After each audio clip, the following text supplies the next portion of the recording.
Avant de commencer, je veux dire quelque chose. Ce que je vais te partager ici, c'est pas un délire ni un rôle, c'est un vécu, une traversée intérieure, un témoignage brut pour ceux qui vivent en silence ce que personne ne comprend.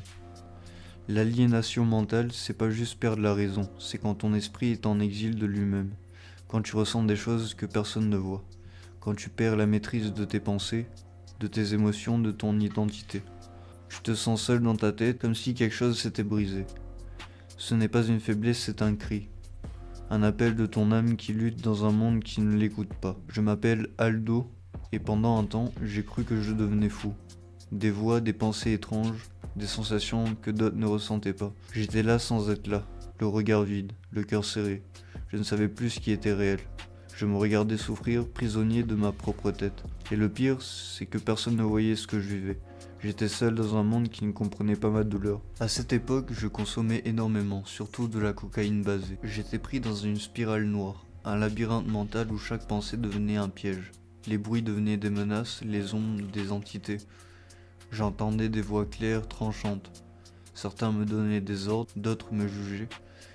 Je croyais qu'on m'observait, qu'on manipulait mes pensées, comme si quelqu'un ou quelque chose contrôlait mon esprit à distance.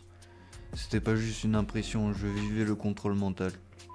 Je me sentais programmé, tel guidé, tout était flou, mais trop réel à la fois. L'aliénation, c'est ce sentiment de ne plus être maître de soi, de son corps, de son âme.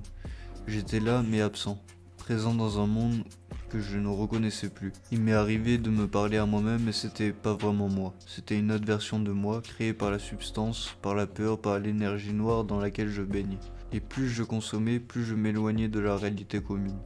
J'étais dans un autre plan, instable, fragmenté. Le contrôle mental, c'est quand ta pensée n'est plus libre. C'est quand une influence invisible dirige tes choix, tes peurs, tes impulsions.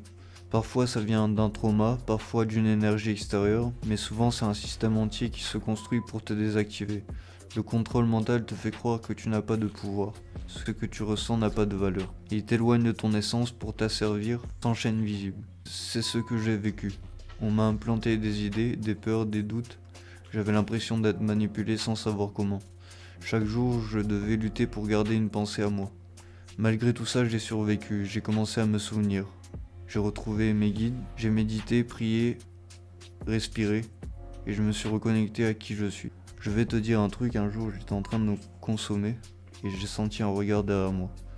Et je me suis retourné et je l'ai vu, caché derrière un meuble. Je vous mets une photo, il ressemblait à ça.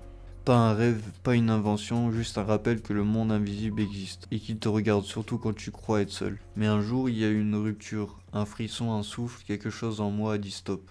C'était pas une voix extérieure, c'était une étincelle, une lumière, l'élan d'un éveil spirituel. À ce moment-là, j'ai commencé à tout arrêter. Mais ça, je vous le raconterai dans un prochain épisode.